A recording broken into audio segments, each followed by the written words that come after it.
Amigos de todo el país, ¿qué tal? ¿Cómo están? Muy buenas noches y bienvenidos a la edición central de TNU Noticias. Andrea, ¿cómo te va? Muy buenas noches. Vamos a los principales títulos informativos. El gobierno informó hoy tras el Consejo de Ministros que analizó la rendición de cuentas que es poco lo que puede aumentar en materia de recursos, en alusión a los aumentos de salario que reclaman los gremios de la enseñanza. El comunicado asegura que hay fuertes restricciones fiscales y que no está dispuesto a jugar con la inflación ni con los déficits imposibles. En el mismo comunicado, la Presidencia de la República acusó a los sindicatos de la enseñanza de radicalización y de luchas de poder, además de solidarizarse con los jerarcas de la educación que fueron desafiliados de sus gremios. Los gremios de la enseñanza se manifestaron frente a la residencia de Suárez y Reyes y ocuparon varios liceos en el marco del paro de 24 horas en secundaria. Solo un 8,88% votó en la consulta para habilitar un referéndum contra la ley que permite la interrupción voluntaria del embarazo.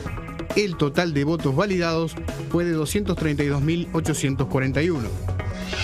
El comisionado parlamentario en materia carcelaria, Álvaro Garcé, propone utilizar marihuana con fines terapéuticos dentro de los centros de reclusión para mitigar el consumo de pasta base.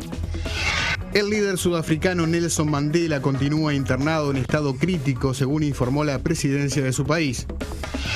Uruguay se prepara para el partido por semifinales de la Copa Confederaciones ante Brasil. Contacto en directo desde Recife con el profesor Ricardo Piñeirúa.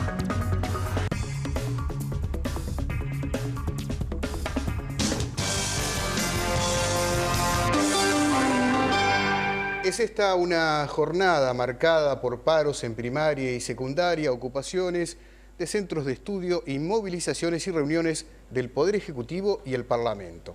Sí, una de las movilizaciones se realizó frente a la residencia de Suárez y Reyes mientras sesionaba el Consejo de Ministros debatiendo la última rendición de cuentas de la administración del presidente Mujica.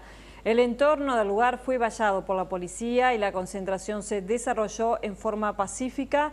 Por otra parte, está reunido a esta hora el Ejecutivo de la Federación Nacional de Profesores de Secundaria, evaluando la situación, y el miércoles en asamblea van a definir la marcha del conflicto. También la Federación Uruguaya de Magisterio resolvió realizar un paro a nivel nacional el próximo miércoles y se van a reunir ese día para definir los pasos a seguir. Por lo tanto, mañana martes habrá clases en primaria y en secundaria en gran parte del país, con la excepción de Montevideo y las filiales de San José, que mantienen la huelga.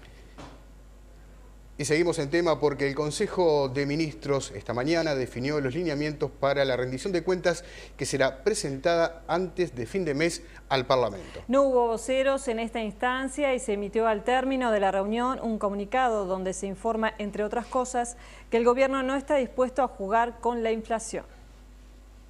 Sometido a restricciones fiscales muy fuertes ante el panorama mundial y regional, tiene la obligación de garantizar lo logrado socialmente y en consecuencia no está dispuesto a jugar con la inflación ni con déficit imposibles. Asegurar la estabilidad laboral de todos los trabajadores es hoy prioritario. El Consejo de Ministros decidió auscultar a su bancada de legisladores para fijar los límites posibles en este proceso de rendición de cuentas. El presidente de la República encomendó a los ministros de Economía y Finanzas, de Educación y Cultura, de Trabajo y Seguridad Social y al secretario de la Presidencia de conducir estas reuniones y dialogar también con los jerarcas de la ANEP, la UDELAR y con el PIT-CNT. En la reunión se analizó también con preocupación algunos extremos de radicalización alcanzados por las protestas de los trabajadores de la enseñanza. Se exhortó a los funcionarios a la mesura. Los reclamos, por justos que sean, no deben privarnos de contribuir a la formación de los jóvenes y los niños, y en particular a los más rezagados en el reparto económico, se indicó. Los legítimos reclamos laborales no deberían tampoco, añade el comunicado, servir para dirimir luchas por poder político o gremial, ni deberían lastimar la convivencia y el respeto entre los uruguayos. Finalmente, se expresó solidaridad con los jerarcas de la enseñanza, a quienes una decisión sindical desafilió de los gremios, de los que han sido activos protagonistas por muchos años. Y esta tarde, luego del Consejo de Ministros, el presidente de la República dijo que hay que repartir y que las demandas son muchas. Escribimos un comunicado y ahora tienen que salir a negociar. ¿Se dice que no, de alguna manera? No, nunca se dice que no. Lo que pasa es que las demandas son muchas. ¿Y no se pueden atender? ¿No se pueden atender? Hay que repartir lo que hay, mija. ¿Cuáles son las prioridades? Gracias. Con las manos. Gracias. Y tras conocerse el comunicado del Poder Ejecutivo, los dirigentes de los gremios de la educación lo calificaron como lamentable y sin contenido. Analizan ir a la huelga en todo el país.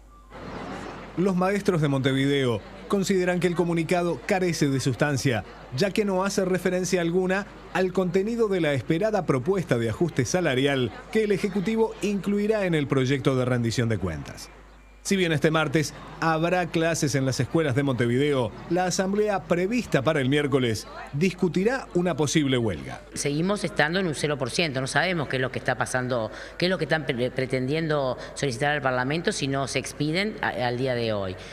Por otro lado, también nos parece que está de más lo que dicen respecto a llamar a los trabajadores de la enseñanza a la mesura, de que no puede ser que continuemos realizando paros.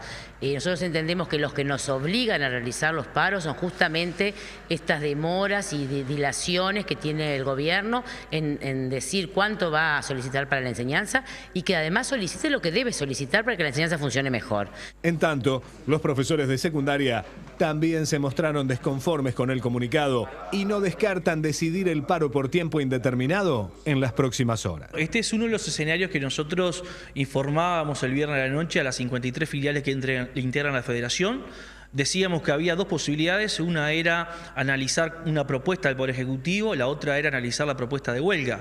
A esta hora, con la falta que hay sobre la mesa de propuesta del Poder Ejecutivo, con un comunicado que lo que hace es enturbiar más el clima aún, el escenario que se va configurando como de hecho es que el próximo miércoles estemos en condiciones de discutir fuertemente el paro por tiempo determinado en educación secundaria, por lo menos. De hecho, es lo que están discutiendo por estas horas varias filiales del país, incluso con algunas resoluciones que se están comunicando en estos momentos. Como informábamos, el tema de rendición de cuentas pasa ahora a una etapa parlamentaria. El ministro de Economía, Fernando Lorenzo, está informando a los integrantes de la bancada legislativa del Frente Amplio sobre la reunión del Consejo de Ministros de hoy. Vamos en vivo al Parlamento con Juan Carlos Yacosa. Buenas noches, Juan Carlos.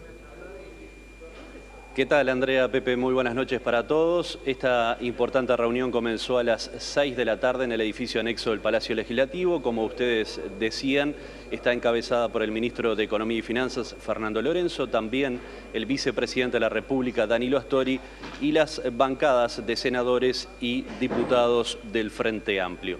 Básicamente lo que se vino a hacer es a transmitir el mensaje del presidente de la República después del Consejo de Ministros, donde pidió mesura a la hora de manejar los recursos de esta rendición de cuentas, de este proyecto que será enviado en horas nada más aquí al Parlamento Nacional, teniendo en cuenta que la situación fiscal del país no es la más adecuada, tiene algunas restricciones, por lo cual se quiere consensuar el porcentaje de incremento salarial para los trabajadores de la educación pública. Lo que se quiere evitar es que posteriormente aquí, cuando se trate en el Parlamento, salga un nuevo porcentaje de incremento y allí surjan diferencias en torno a lo que puede realmente entregar el gobierno. Previamente a este encuentro hubo uno también aquí en el Palacio Legislativo, en el despacho del presidente de Danilo Astori, el vicepresidente de la República, presidente de la Asamblea General, donde estuvieron además los ministros de Educación, de Economía, de Trabajo y el secretario de la Presidencia, Homero Guerrero, también estableciendo líneas, esta vez con coordinadores de bancada y cabezas de lista del Frente Amplio. No han trascendido demasiados detalles, no ha hablado nadie hasta el momento, sí hemos podido tener alguna información extraoficial que habría un nuevo encuentro entre representantes del Ejecutivo y también parlamentarios, por lo cual hoy no habría una resolución al respecto en cuanto a los porcentajes que irán para la educación. Gracias, Juan Carlos. Si hay novedades, volvemos contigo más adelante. Y continuamos en tema porque el subsecretario de Educación y Cultura, Óscar Gómez, rechazó la desafiliación votada por la Asociación de Maestros del Uruguay, filial Montevideo. Gómez dijo que está indignado con la actitud que adoptaron los maestros. Durante la última asamblea, la Asociación de Maestros del Uruguay desafilió del sindicato al subsecretario de Educación y Cultura, Óscar Gómez. al director de educación del MEC, Luis Garibaldi, y a los consejeros de primaria Héctor Florit, Irupé Bucetti y Mirta Frendoy. ¿Se sienten representados en los consejos por los representantes? Y no, por eso el magisterio vota a favor de la desafiliación.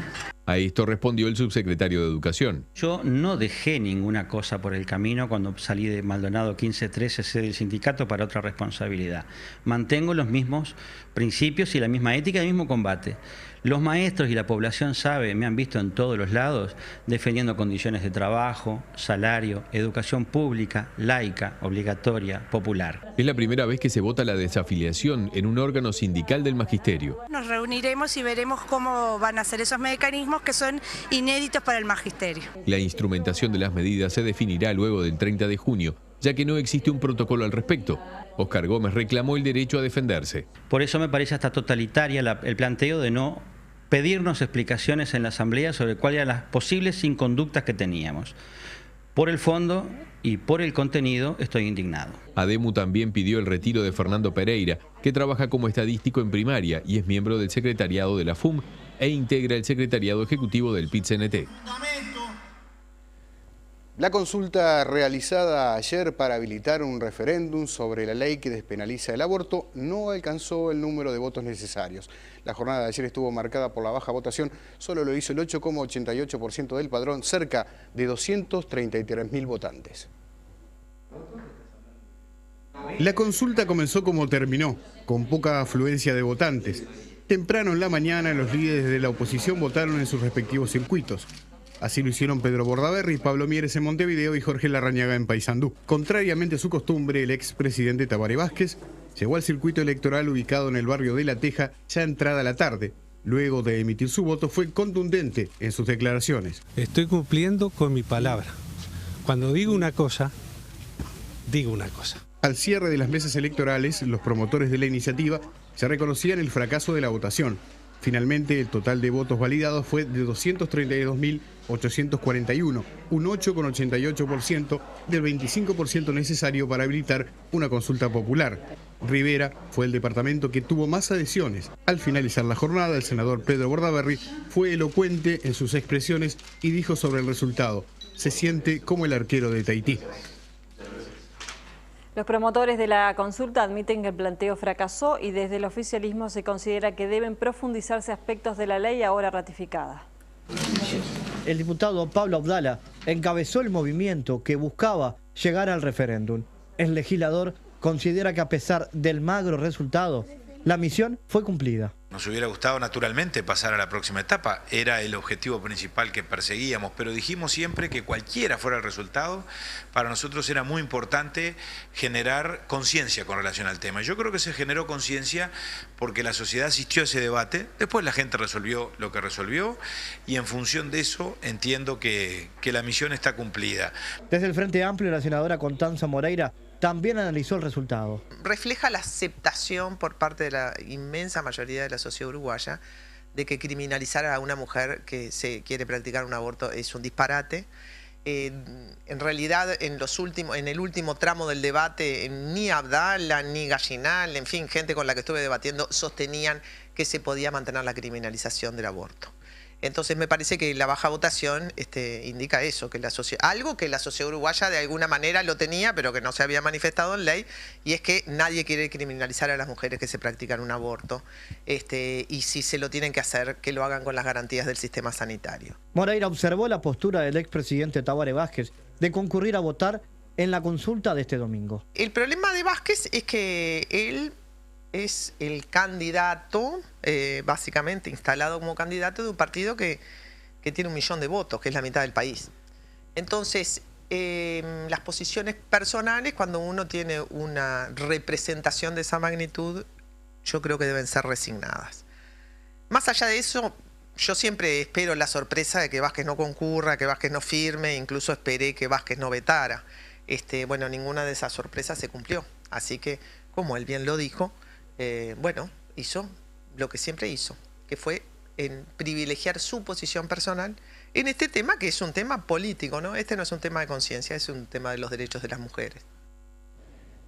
El comisionado parlamentario para el sistema carcelario Álvaro Garcés propuso usar marihuana en las cárceles para tratar la adicción a otras drogas, como por ejemplo la pasta base. Desde la Junta Nacional de Drogas se entiende que la iniciativa es buena, pero antes debe aprobarse la ley que legaliza la venta de cannabis.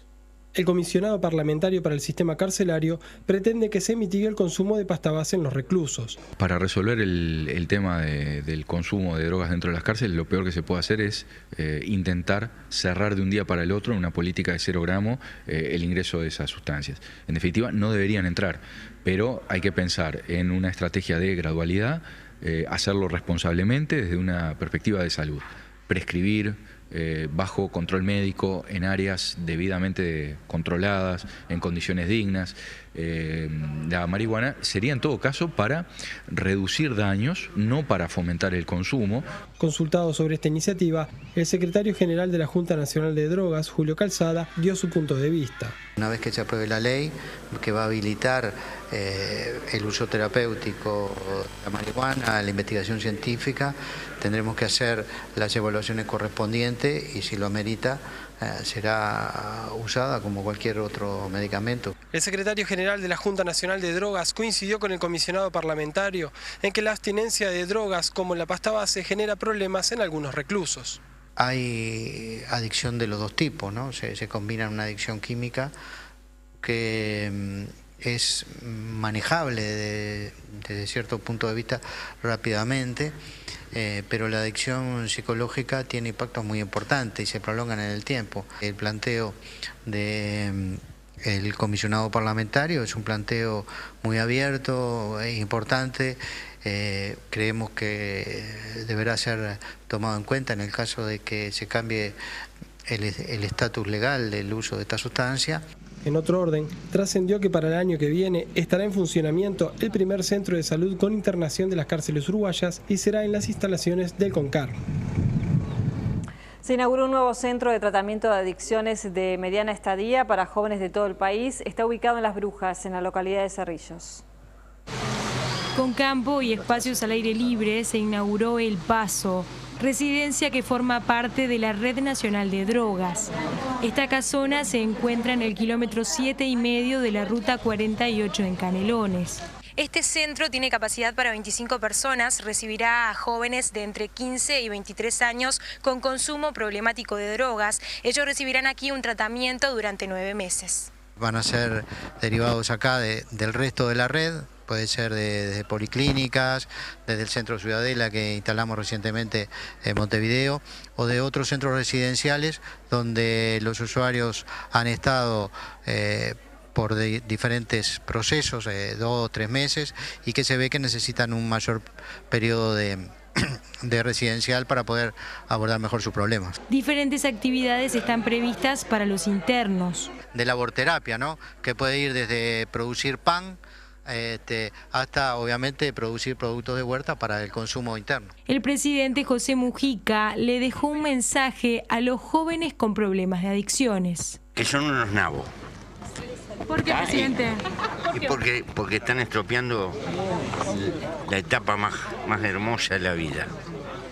Y que se tienen que avivar, porque si no esto ni nada los cura, si no se avivan de acá. ¿Vos sabés lo que es ser un guacho de 20, 30 años y quedarse estropeado por darse la falopa? ¿Vos te das cuenta de la cantidad de pibas que tiene para conocer, la cantidad de bailes que tiene para conocer, la cantidad de vida que tiene por delante? Y cuando quiere acordar es un viejo arruinado como yo que no puede ni con las patas, no tiene gollete. Susana Muniz, ministra de Salud, aseguró que lugares como estos son necesarios en Uruguay. Incluye fundamentalmente lo que es la prevención y la educación, ¿verdad? Obviamente en este sentido nos faltan más lugares como este, pero apostamos a una política que es integral. Este centro atenderá a jóvenes de todo el país. Quedó integrado por sorteo hoy un tribunal que resolverá sobre las recusaciones presentadas por un grupo de fiscales contra 4 ministros de la Suprema Corte de Justicia. Los ministros de ese tribunal tienen un máximo de 60 días para expedirse. La Corte necesita para resolver el incidente 3 ministros. de los cuales 2 van a pasar a integrar la Suprema Corte. Y bueno, nosotros vinimos ahora con otros colegas a presenciar un acto de formalidad del sorteo. El presidente de la Suprema Corte de Justicia, Jorge Ruibalpino, y otros 3 ministros de ese organismo, Jorge Larrié, Jorge Yediak y Julio César Chalar, rechazaron el 13 de junio pasado la recusación presentada por 5 fiscales que entendieron que las declaraciones del presidente de la Suprema Corte de Justicia prejuzgaban sobre los casos de violaciones a los derechos humanos. Salvo el ministro Chalar, los demás estuvieron de acuerdo en conformar un tribunal integrado por el único ministro que no fue recusado por parte de los 5 fiscales, Ricardo Pérez Manrique, y por otros 2 ministros de los tribunales de apelaciones del trabajo, Rita Patrón y Raquel Landeira, sorteados este lunes. Vemos la policía en las inmediaciones de esta sede de la Suprema Corte de Justicia. ¿Por qué? Sí, es una medida simplemente preventiva. En este caso se trata de un acto público, ustedes pudieron presenciarlo y tomar imágenes del mismo. Y en todos estos actos públicos, por una cuestión de prevención y de seguridad, se asegura un perímetro en el recinto, en este caso con presencia policial, para mantener el orden en caso de que sea necesario. Además, se sortearon para ese tribunal que dirimirá sobre las recusaciones otros 4 suplentes: José Balcaldi, Álvaro Franza, Cristóbal Nogueira y Daniel Tapié, que actuarán en el caso que no puedan hacerlo los titulares. El Mercado Modelo lanzó su libro 75 años del Mercado Modelo, de la granja a la mesa. El Mercado Modelo fue inaugurado el 31 de enero de 1937 en respuesta a la necesidad de los productores granjeros de contar con un espacio de mayor extensión, más alejado del área urbana y con una infraestructura más moderna que el mercado agrícola. Es así que el Mercado Modelo se convierte en el principal centro mayorista de alimentos del país, concentrando el comercio al por mayor de casi la totalidad de las frutas y hortalizas que se consumen en Montevideo y el interior. En este libro está reflejada la historia del abasto del país a través de los mercados en Montevideo, y siempre a partir de las nuevas necesidades y de las ampliaciones ha habido que cambiarlos de lugar. Por lo tanto, el Mercado Modelo es fruto de que ya el mercado agrícola, qué cosa increíble, que lo vamos a reinaugurar el próximo viernes, quedaba chico. Y por lo tanto, por eso surge el Mercado Modelo. La intendenta de Montevideo señaló que el Mercado Modelo está quedando chico. Por este motivo será trasladado a la zona de La Tablada y se transformará en la unidad alimentaria de Montevideo. Trabajadores del frigorífico Colonia en Tararida se manifestaron hoy en la Ruta 1. El conflicto se genera por la reducción de jornadas laborales por parte de la multinacional brasileña Marfrig. El informe es de Darío Izaguirre. Lo que pedimos en realidad es que nos den trabajo, ¿no? ¿A raíz de qué se da esa situación? Mirá, nosotros el año pasado tuvimos 8 meses en el seguro y a partir que arrancamos a trabajar en octubre hemos estado trabajando 3 veces por semana y en este último tiempo 2 veces por semana, cuando las demás plantas del grupo Marfrig han trabajado por encima de su capacidad.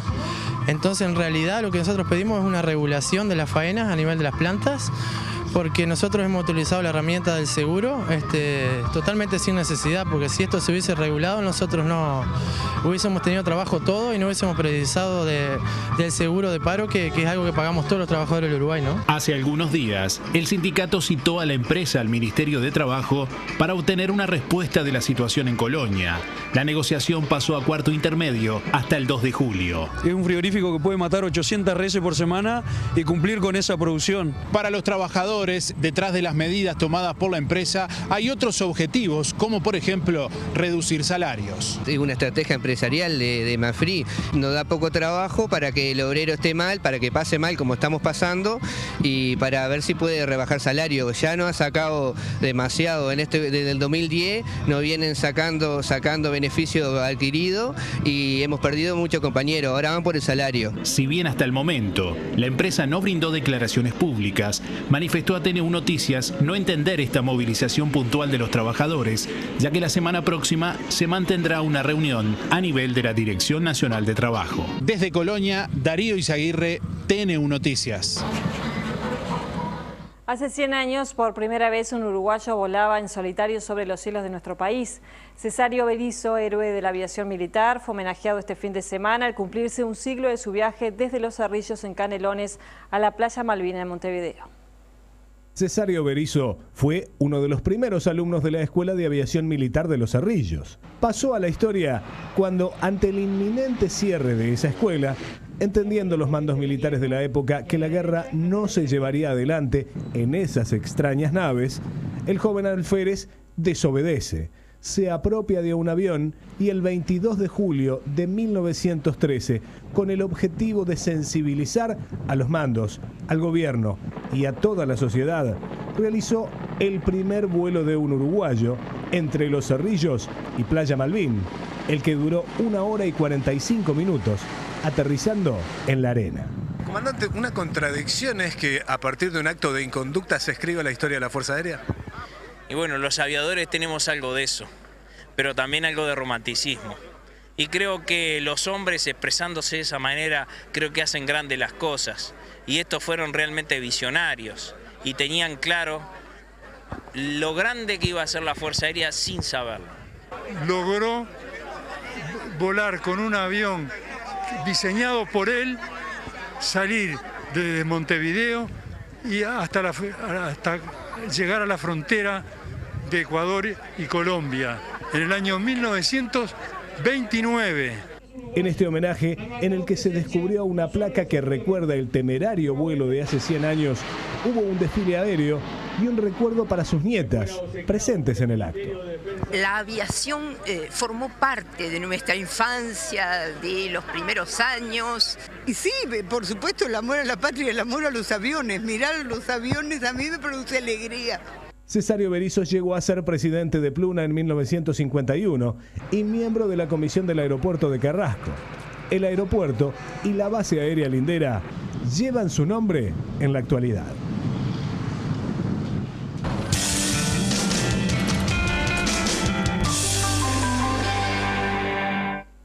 El riesgo país de Uruguay alcanzó hoy los 208 puntos básicos, su valor más alto desde hace un año. El índice es elaborado por República AFAP y mide las diferencias de tasas que pagan los bonos uruguayos respecto a los bonos estadounidenses de similares características. Esta tendencia va acompañada por la suba de más de 10% del dólar en el último mes. La información económica la aporta el Instituto Uruguay 21. Vemos ahora la cotización de las principales monedas. La cotización de la moneda es una presentación del Banco República, el banco del año. El dólar subió en la compra y cerró a 20,65 y bajó en la venta a 21,25. El dólar interbancario billete bajó a 20,967. Se mantuvo sin variantes el peso argentino, 2.30, 3.30. El real subió 8.50, 10 pesos. Y el euro billete por su parte subió en la compra a 26,95 y bajó en la venta a 28,10. La unidad indexada, 2,6165.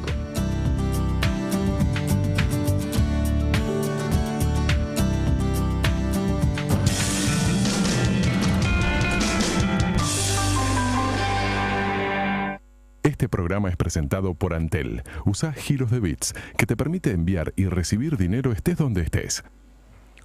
Los sudafricanos se preparan para despedir a su líder histórico, el expresidente Nelson Mandela, que continúa internado. El presidente Jacob Zuma reafirmó que se encuentra en estado crítico. Los sudafricanos parecían resignados este lunes a tener que decir adiós inevitablemente y en poco tiempo al expresidente Nelson Mandela, después de que la salud del líder del movimiento anti-apartheid pasara a estado crítico en el hospital. Madiba, nombre tribal del exmandatario de 94 años, es reverenciado por la mayoría de los 53 millones de habitantes de Sudáfrica, que lo consideran el arquitecto de la transición pacífica de 1994 hacia una democracia, después de 3 siglos de gobierno para los blancos en el corazón de África.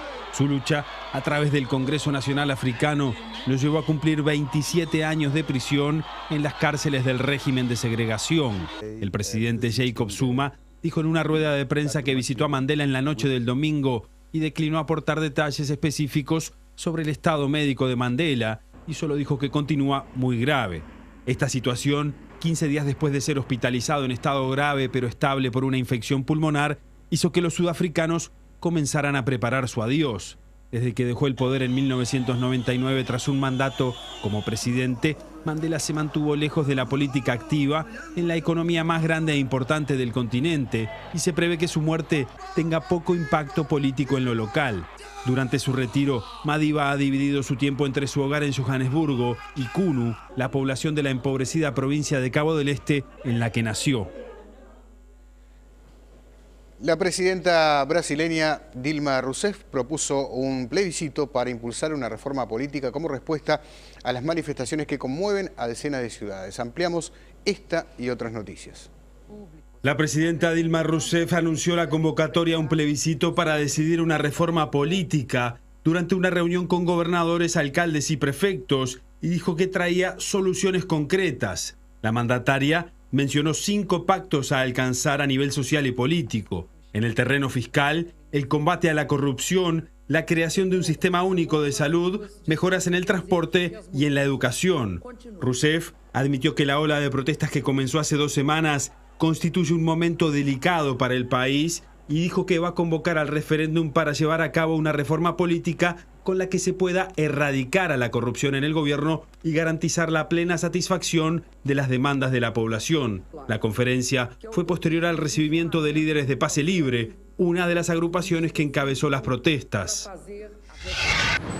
Un tribunal de Italia condenó al ex primer ministro Silvio Berlusconi a 7 años de prisión por pagar por sexo a una mujer menor de edad y también se le prohíbe ejercer cargos públicos de por vida. El tribunal de Milán, además, lo declaró culpable de usar su influencia para tratar de encubrir el asunto. De todos modos, la resolución no será efectiva hasta que se realicen todas las instancias de apelación. Hay distintas versiones sobre el paradero del hombre que filtró la existencia de un sistema de espionaje informático global desarrollado por el gobierno de Estados Unidos, Edward Snowden, mientras que el fundador de Wikileaks, Julian Assange, asegura que el ex agente está seguro y de camino a Ecuador. La Casa Blanca indicó que cree que sigue en Rusia, intentando evadir el pedido de extradición del gobierno estadounidense. En tanto, Ecuador dijo este lunes a través de sus máximas autoridades que evaluará la solicitud de asilo presentada por Snowden y tomará una decisión en el momento oportuno sobre la base de los principios de derechos humanos y en el marco de su soberanía nacional.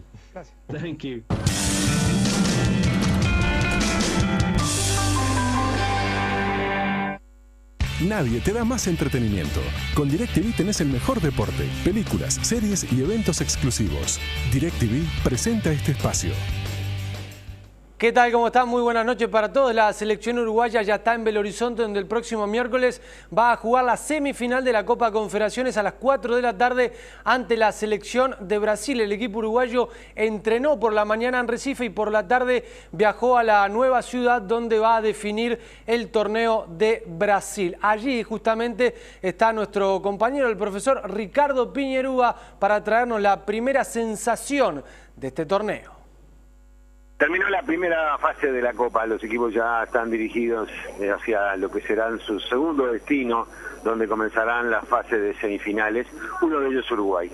Una Copa que desde el punto de vista futbolístico no ha tenido grandes aportes, las confirmaciones de que España es un equipo que parece ser imbatible, bueno, un equipo brasileño que es local y que ha mejorado muchísimo partido a partido, se nota el trabajo de Scolari, y después Uruguay e Italia en la pelea, como siempre, con sus recursos, mucha marca, mucha lucha, mucha aplicación táctica, a la espera de la aparición de alguna de sus figuras ofensivas que le resuelvan algún partido. Los 4 equipos que van a seguir adelante, quizás mirando hacia atrás lo que quedó afuera, la actuación más decepcionante es probablemente la de México, que una vez más llegó con muchas expectativas y no pudo avanzar en esta Copa.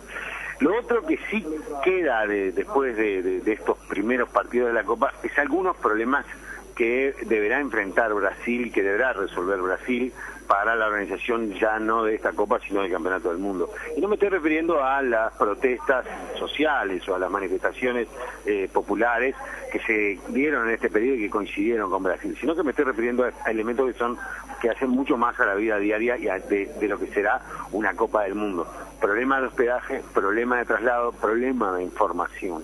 se notaron severos problemas en la organización de los espectáculos, en el control, en el conocimiento de la gente de qué era lo que pasaba, en los accesos al estadio, en la locura que es el tránsito, en las dificultades de los equipos para poder entrenar y encontrar canchas adecuadas en tiempos adecuados como para poder rendir. Es un gran desafío. Me da la sensación que Brasil hizo esta Copa principalmente en el Nordeste para ver cómo funcionaba el que puede ser su talón de Aquiles, que quizás en el sur, en San Pablo, en Porto Alegre, en Río, tenga mejor resolución, pero tienen mucho que mejorar para que la Copa pueda funcionar, porque allí ya no serán 8 equipos, sino que serán 32 selecciones con todos sus hinchas recorriendo Brasil para arriba y para abajo, y si no se toman medidas rápidas va a ser una locura. Bien, y cada vez que hablamos de Brasil y Uruguay en tierra norteña es imposible recordar lo del 50, es inevitable recordar lo del fantasma de Maracaná, aunque en esta realidad hay números que son positivos para los brasileños. Por ejemplo, que Luis Felipe Scolari, Felipao, el entrenador, llegó a 11 victorias consecutivas con la selección de Brasil. Claro, si sumamos su anterior etapa en la selección, la del 2002, que termina siendo campeón del mundo en Corea y Japón, y la realidad de este 2013, eso genera que los brasileños tengan una mentalidad positiva. Casi el 80% piensa que Brasil estará en la final el próximo domingo. Claro, hay un 20% que todavía recuerda Maracaná. Una fiesta, un estilo para preparar la fiesta. Las goleadas aseguraban una idea: Brasil campeón del mundo. En las camisetas, los viejos tatuajes de campeón. En la cancha, una nueva historia, ante 170.000 espectadores. En la mañana, cuando despertamos, que pasaban los recolectores de residuos, la gente, nosotros estábamos allá en los balcones y nos decían que no hacían 4, no hacían 5. Y que nos preguntaban si íbamos a ganar o a perder, o lo que sea. El público ni se daba cuenta de que íbamos en el no. Llegamos muy temprano, nos habían conseguido la embajada, nos habían conseguido colchonetas, descansamos. Algunos hasta durmieron, te debo decir. No muchos, pero algunos durmieron, ¿no? Copa do Mundo é nossa, os brasileiros não há quem possa.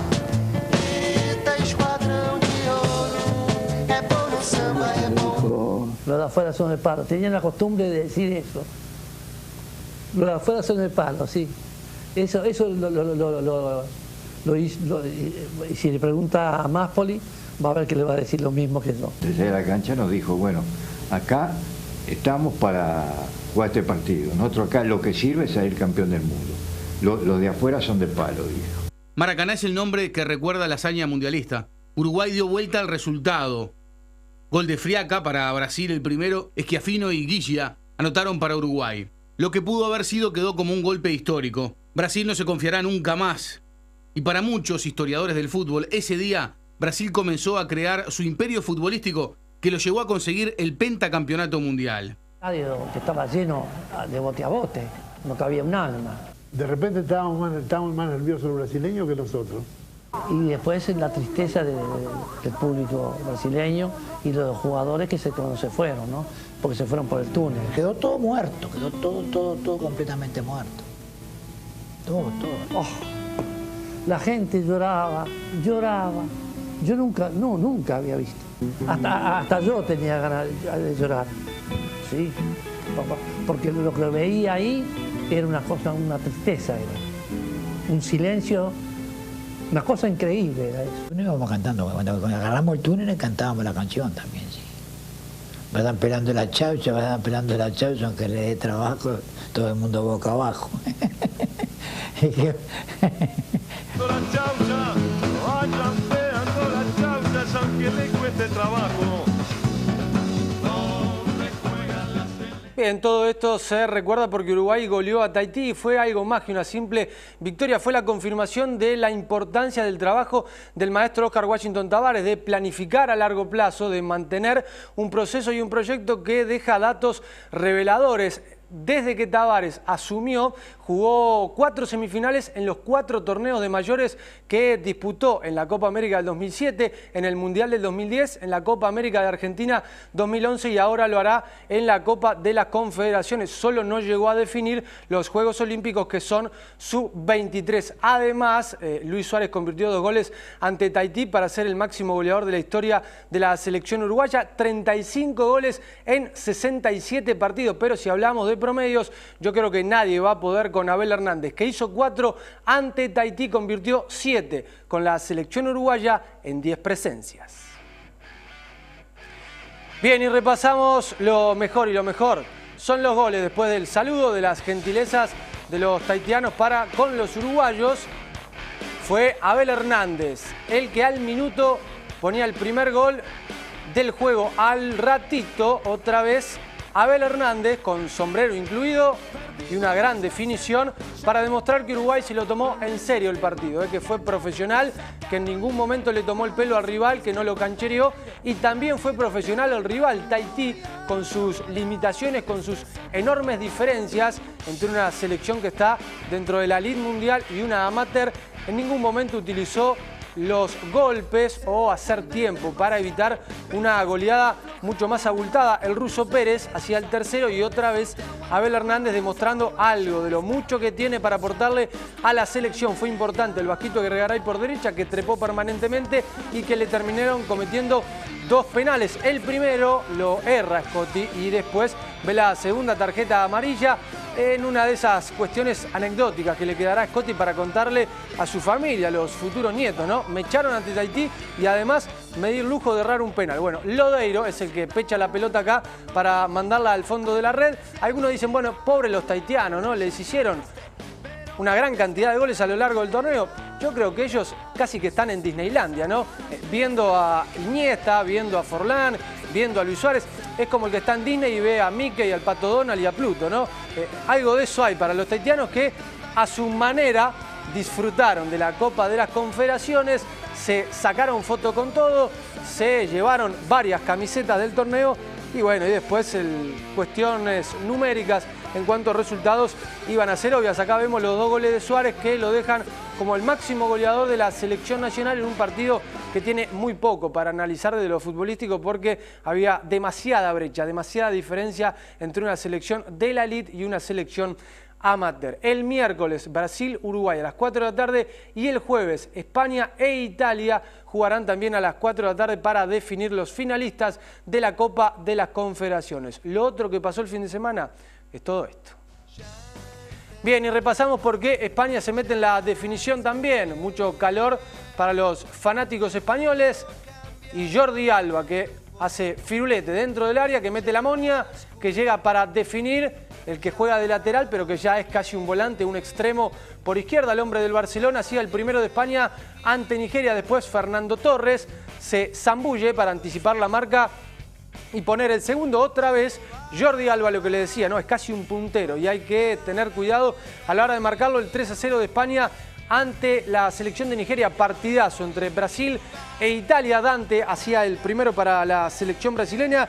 Giaccherini explotaba para hacer el empate. Neymar fabrica la falta y Neymar elige la opción del palo del arquero para que Buffon, que atajó bien a lo largo de la tarde, fallara en esa jugada. Fred, demostrando que es un gran goleador. Y aquí la polémica. Chiellini, que aprovecha la confusión del árbitro, que no sabe si cobrar penal o dar el gol, pero termina convalidando el tanto de Chiellini. Y otra vez Fred para cerrar el 4-2 de la selección brasileña, que lo deja como primero del grupo A y evita a España en el cierre. Y solo por el honor, Chicharito Hernández hizo 2 goles para la victoria de México ante Japón.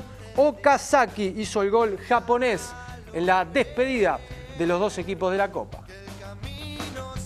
Bien, y la otra selección uruguaya que jugó fue la Sub-20, terminó perdiendo en el debut del Mundial en Turquía ante Croacia, fue 1-0, pero hay más presencia de camisetas uruguayas. Hablamos de básquetbol porque en Paysandú jugaron frente a Argentina, preparándose para el Torneo de las Américas, y fue victoria celeste, 83-77. Creo que tuvimos una buena actitud defensiva, nos cometimos algunos errores de concentración y de coordinaciones, pero bueno, es típico de una pretemporada. Un partido que que nos viene bárbaro a nosotros por la preparación que tuvimos esas 2 semanas.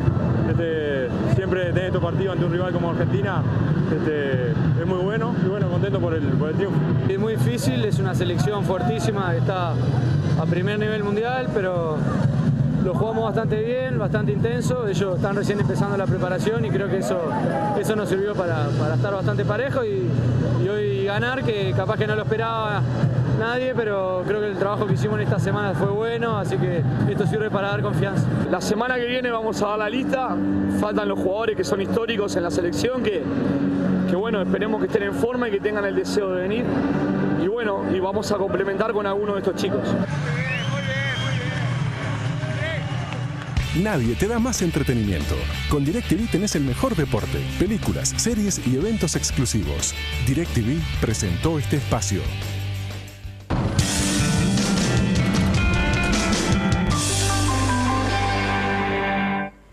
El Centro Cultural de España inaugura un ciclo de cine sobre pintores. Será todos los lunes de julio con entrada gratuita. Si fueras un simple pintor. A lo largo de su historia, el cine ha dedicado algunas de sus películas a los hombres que con su pintura marcaron a las sociedades de su época y a las siguientes. Es por eso que el Centro Cultural de España organiza un festival dedicado al cine sobre pintores. Todos los lunes de julio se podrán ver diferentes títulos que abarcarán a 4 maestros como Goya, Bruegel, Dalí, El Greco y Agala, la legendaria musa de Salvador Dalí. El lunes 1 de julio se exhibirá Goya en Burdeos, película de Carlos Saura de 1999, mientras que el lunes 15, por ejemplo, será el turno de El Greco, película de 2008 que no fue estrenada en las salas comerciales de Montevideo. Se trata de un ciclo apto para mayores de 15 años y las funciones son en el CCE en Rincón 629 todos los lunes a las 19 horas y con entrada gratuita. Volvemos al Parlamento. Culminó la reunión de la bancada de legisladores del Frente Amplio con el ministro de Economía. Sí, Juan Carlos Yacosa, ¿han surgido algún tipo de novedades desde allí? Bien, Pepe, Andrea, les cuento que, como ustedes decían, hace minutos nada más culminó esta reunión entre el ministro de Economía, Fernando Lorenzo, también el vicepresidente Danilo Astori y las bancadas del Frente Amplio. No se conocieron detalles acerca del encuentro, no hubo ningún tipo de declaraciones a los medios de comunicación, hubo un acuerdo para no hacer declaraciones en este momento. Lo que sí se puede saber es que van a haber nuevas reuniones entre representantes del Ejecutivo y también de la bancada oficialista antes que ingrese este proyecto del Ejecutivo, que será en las próximas horas nada más. Hablamos de la rendición de cuentas y posteriormente a la entrega por parte del gobierno al vicepresidente de la República, Danilo Astori, de esta iniciativa. Les decimos que, bueno, no se conocieron detalles, sí el presidente de la República ha dicho que algo va a haber para los sindicatos de la educación, aquí se dejó a traslucir también que va a haber recursos para los sindicatos de la enseñanza, eso sí, hay un compromiso de que sea, bueno, lo más ajustado posible teniendo en cuenta la situación económica que atraviesa el país debido a la crisis regional y también internacional. Muy bien, gracias Juan Carlos. Vemos ahora el pronóstico del tiempo de Nubel Cisneros. El martes habrá que salir abrigado, pues el frío seguirá siendo intenso durante las primeras horas. Hacia la tarde, las temperaturas se moderan ligeramente, generando una tarde fresca, con progresivo aumento de nubosidad de humedad, inestabilizándose las zonas nordeste y este, con probables lluvias y lloviznas aisladas. El miércoles seguimos cargando el abrigo durante las primeras horas, pues se mantendrá el frío intenso. Al avanzar la jornada, las temperaturas nuevamente se moderan ligeramente, generando una tarde fresca con nubosidad dispersa. Pero si regresa tarde, deberá tener en cuenta que hacia la noche retorna el frío. En el día de mañana, la Confederación de Organizaciones de Funcionarios del Estado, COFE, va a realizar un paro por 24 horas a nivel nacional. La medida va a afectar los servicios en salud pública, solo se van a atender urgencias y emergencias y todas las actividades en las oficinas de los ministerios y dependencias. Sí, reclaman mayor presupuesto en la rendición de cuentas, estabilidad laboral, rechazan las tercerizaciones de servicios y un sistema nacional de salud estatal y público. Nos vamos, ya viene Cuéntame de nuestra parte, será hasta mañana. Hasta mañana.